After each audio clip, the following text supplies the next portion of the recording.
गांधी पर किन विद्वानों का प्रभाव है? पहले हैं डेविड थोरो। डेविड थोरो से गांधी जी ने सविनय अवज्ञा आंदोलन व निष्क्रिय प्रतिरोध का सिद्धांत लिया। अमेरिकी निवासी हेनरी डेविड थोरो की पुस्तक है on duty of civil disobedience. इस पुस्तक का प्रभाव गांधी पर बहुत अधिक था। दूसरे हैं जॉन रस्किन। जॉन रस्किन से गांधी ने शारीरिक श्रम का विचार लिया। शारीरिक श्रम का विचार जॉन रस्किन से गांधी जो द्वारा लिया गया था। प्रत्येक सक्षम व्यक्ति, इस शारीरिक श्रम के सिद्धांत के अनुसार प्रत्येक सक्षम व्यक्ति को अपनी भौतिक आवश्यकताओं के अनुरूप उत्पादन करने के लिए शारीरिक श्रम करना चाहिए।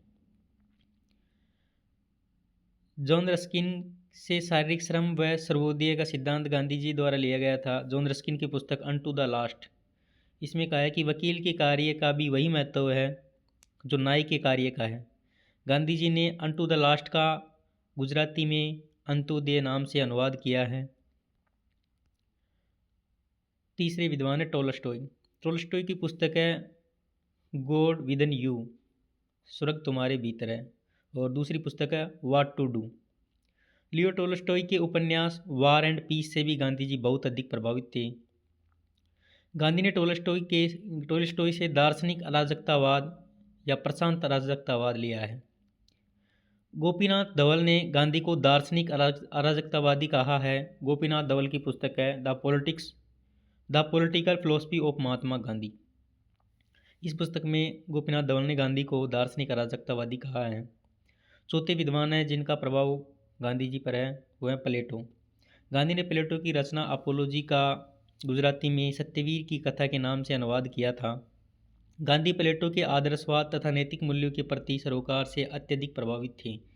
सत्यवीर की कथा मूलतः सुक्रांत की कथा है। हमें ऐसे राजनीतिक दर्शन का मूल्य समझ में आ जाएगा यदि हम गांधी की शिक्षाओं की तुलना प्लेटो के विचारों से करें। दोनों का ही इतिहास विषय दृष्टिकोण आध्यात्मवादी है। दोनों यह मानकर चलते हैं कि स्वतंत्रता आंतरिक शुद्धिकरण के द्वारा ही प्राप्त की जा सकती है। नैतिकता का संबंध बाह्य नियमों के परिपालन से नहीं, उनका आधार तो ज्ञान होना चाहिए। पापाचार, प्रताड़ना, पाखंड, छल, छद्म वासना, लोलुपता, भोग संग्रह, इन सभी से राजनीतिक वात्याचक्र पंकित और कलंकित हो गया है। अतः दोनों ने ही शक्ति राजनीति की प्रशंसा की है, अर्थात शक्ति राजनीति की आलोचना की है, और दोनों ही लोकतांत्रिक बहुसंख्यकवाद से भयभीत हैं। यह सत्य है कि अभिजात तंत्रवादी प्लेटो के मुकाबले गांधी अधिक मानवतावादी हैं। प्लेटो ने प्रतिरक्षात्मक युद्धों का अनुसमर्थन किया था, किंतु गांधी एक निरपेक्ष शांतिवादी थे। दोनों ही इस बात से सहमत है कि मानव जाति की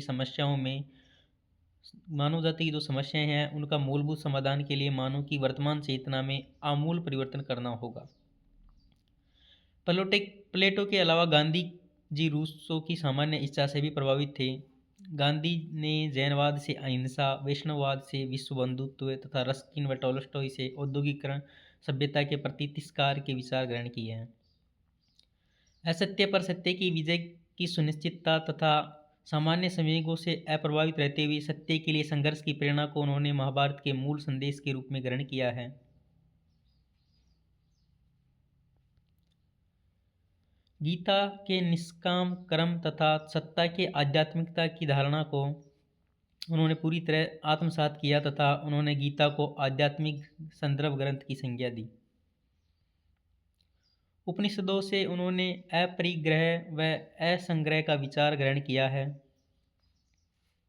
ईसा के सीकर प्रवचन से गांधी ने अपने शत्रुओं से प्रेम करो, जो तुम पर अत्याचार करते हो उनकी सद्बुद्धि हेतु ईश्वर से प्रार्थना करो, जो तुमसे कुर्ता मांगे उसे अंगरखा भी दे दो आदि, तथा ईसा को सत्याग्रहियों का सम्राट की संज्ञा दी है गांधी ने जो ईसा मसीह है उनको सत्याग्रहियों का सम्राट की संज्ञा दी है, और कहा है कि अपने शत्रुओं से प्रेम करो और जो तुम पर अत्याचार कर रहे हैं उनकी सद्बुद्धि की प्रार्थना भगवान से करो।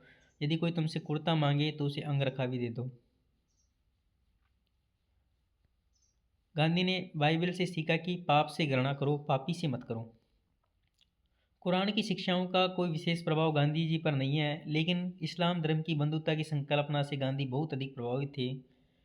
गांधी जी की पुस्तक है हिंद स्वराज, 1909। यह पुस्तक गांधी जी जब लंदन से अफ्रीका लौट रहे थे उस वक्त किंडोनान कैंसल जहाज पर लिखी गई थी। गांधी ने 1909 में हिंद स्वराज नामक पुस्तक लिखी। यह मूलतः गुजराती भाषा में लिखी गई है। यह अब्राहम लिंकन से प्रभावित होकर लिखी। हिंद स्वराज पुस्तक बाद में अंग्रेजी में भी अनुवाद की गई गांधी के द्वारा और इंडियन होम रूल नाम से प्रकाशित हुई। इस पुस्तक में गांधी दार्शनिक अराजकतावादी लगते हैं। इस पुस्तक में गांधी ने विशाल उद्योगों, मशीनीकरण तथा पाश्चात्य वाणिज्यवाद, साम्राज्यवाद को रोग बताया और उनकी आलोचना की या भर्त्सना की। यह पुस्तक गांधी ने गुजराती में लिखी थी, जिसका उन्होंने बाद में खुद ने ही अंग्रेजी में अनुवाद किया। इसी पुस्तक में लिखा कि स्वराज आपकी मुट्ठी में है। गांधी पर यूनानी दार्शनिक प्लेटो का प्रभाव था, इसलिए इन्होंने जो हिंद स्वराज पुस्तक लिखी है वह भी संवाद शैली में लिखी है। इसमें पाठक प्रश्न पूछता है और बतौर संपादक गांधी जी उनके उत्तर देता है। यहाँ जो पाठक है वह हिंसक राष्ट्रवादी योद्धा है। यह हिंसक राष्ट्रवादियों के लिए प्रत्युत्तर है। यह पुस्तक ब्रिटिश राज को आधुनिक सभ्यता के रूप में देखती है।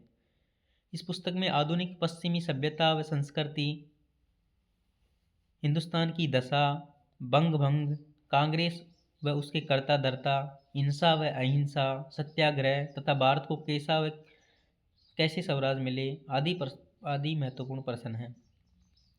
पाश्चात्य सभ्यता को उन्होंने मानव के अंधेरे युग की प्रतीक बताया और पाश्विक सभ्यता व नैतिक दिवालियापन की संज्ञा दी। पाश्चात्य सभ्यता को इन्होंने गांधी जी के द्वारा नैतिक दिवालियापन और पार्श्विक सभ्यता की संज्ञा दी है और पाश्चात्य सभ्यता के लिए कहा कि यह अंधे युग की प्रतीक है।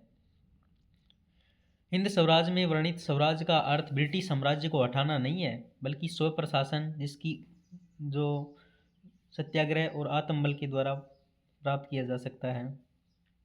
गांधी जी का अर्थ से हिंद स्वराज का मतलब ये नहीं कि अंग्रेज़ों के शासन को हटाओ, बल्कि उनका हिंद स्वराज का मतलब है कि अपने ऊपर शासन, जो कैसे प्राप्त होगा? सत्याग्रह, आत्मबल व स्वदेशी के द्वारा। गांधी ने इस पुस्तक के बारे में लिखा है कि मेरी यह छोटी सी किताब इतनी निर्दोष है कि इसे बच्चों के हाथ में दी जा सकती है। यह द्वेष की जगह प्रेम धर्म सिखाती है और पशुबल के खिलाफ टक्कर लेने के लिए आत्मबल को खड़ा करती है।